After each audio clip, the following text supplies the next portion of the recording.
I will be presenting the award for Yiddish. Mein Freund, ich danke für Kommen zu der Kanada Jiddischer Literarische Premies. Mein Tate Avram Trapunski ist gewesen Kämpfer für Yiddish. Wollte gewinn zufrieden, was es noch als da als Stützung für Yiddish und als seien noch da Menschen, welche willen hören ein Yiddische Wort. I'm especially pleased to be presenting the award in the Yiddish category to Helen Mintz as the translator of Vilna, My Vilna, stories by Abraham Karpinowitz. The stories are important to me because they're about Vilna, a city in my mind's eye, and through these stories now, a real city filled with animated people. My father was the president and secretary of the Vilna Foreign in Montreal, the Vilna Society, and dedicated his life to keeping the memory of Vilna alive. But there were things that happened to Vilna and to my own family that I never knew until I read these stories in this translation by Helen Mintz.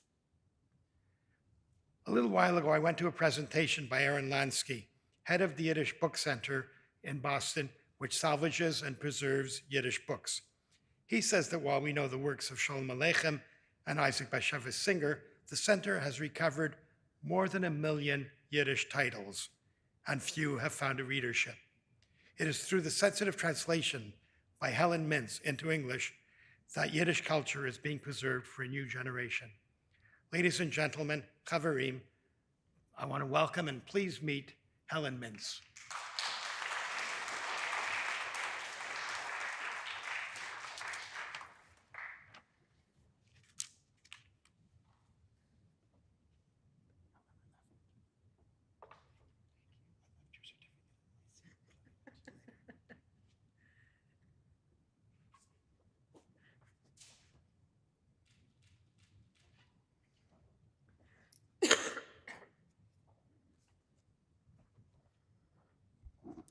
Hello, and thank you, all of you, to coming, and thank you, all of the other award winners, for sharing your wonderful work. I come here with a tremendous feeling of gratitude.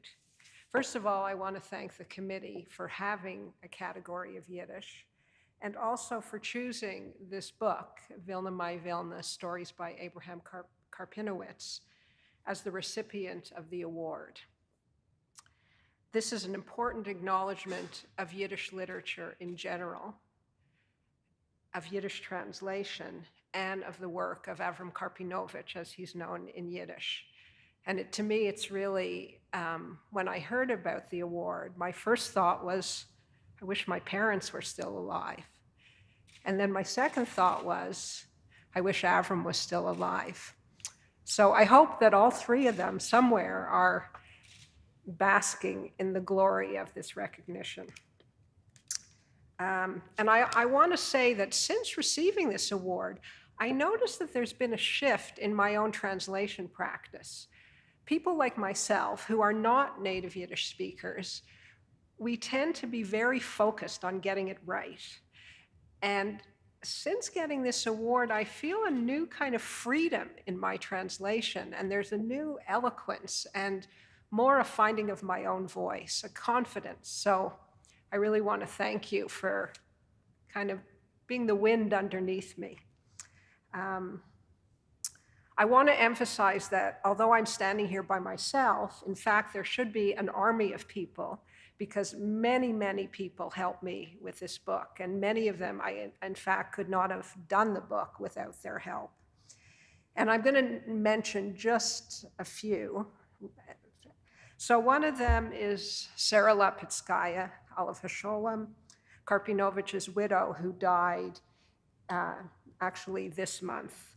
And Sarah's the person who gave me permission to translate his work and to publish it in English. And she was a tremendous emotional support to me. And her loss is a real loss for me.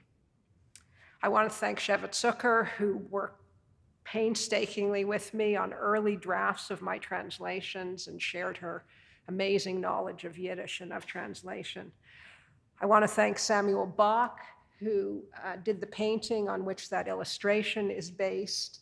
He was an 8 and then 9-year-old boy in the Vilna ghetto, recognized for his artistic talents. And he just gave us this painting out of his love for Vilna and for Karpinowitz.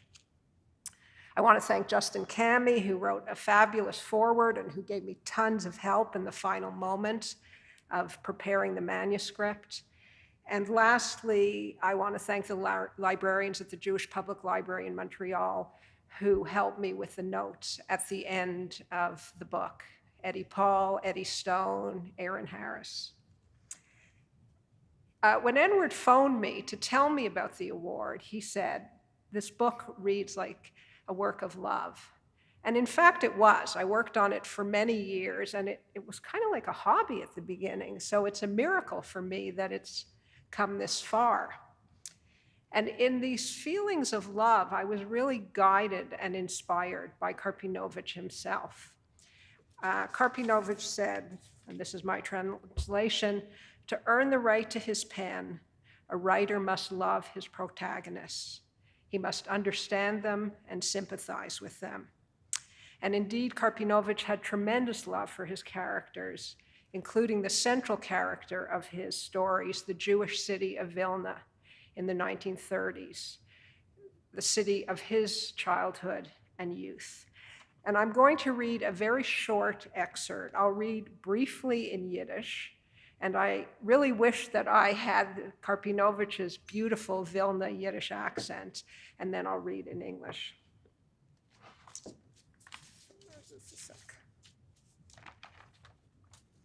Vilna, Vilna, unser Heimstatt. And this is the final story in this collection, and it's translated as Vilna, Vilna, my native city. Vilna, Vilna, unser Heimstatt. Auf deutsche Gas ist Jorn gestanden a Jid mit bläue Brillen auf die Augen und sich gebeten, führt mir a Ribber auf der anderen Seite. Gebeten hat es mit a so herzreißendicke Gebet.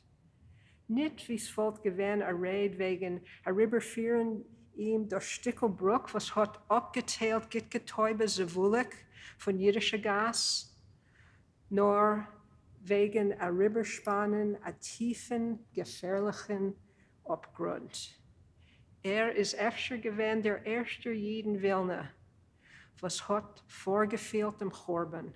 Schoin Blois, der Nomen von der Gas, die deutsche Gas, hat ihm getrieben von ein Seite zu der andere. In English. For years, a Jew with blue spectacles stood on Deutsche Street, begging, "Take me across to the other side." His plea was so heartrending that rather than asking to be taken across the few cobblestones separating Gitketoiba's lane from Yiddish Street, he sounded like he needed to cross a deep and dangerous abyss. Maybe he was the first Jew in Vilna with a premonition about the Holocaust. Just the name of the street, Deutsche Gas, German Street, drove him from one side to the other. We could all see the little water pump and Yosher's Kvastall on the other side of the street. But through his dark spectacles, that Jew saw further. Fate didn't take him to the safer side. He ended up in the abyss at Ponar with everyone else. When I think of that man who can serve as a symbol of our fate, what comes to mind is the decimated beauty of Vilna.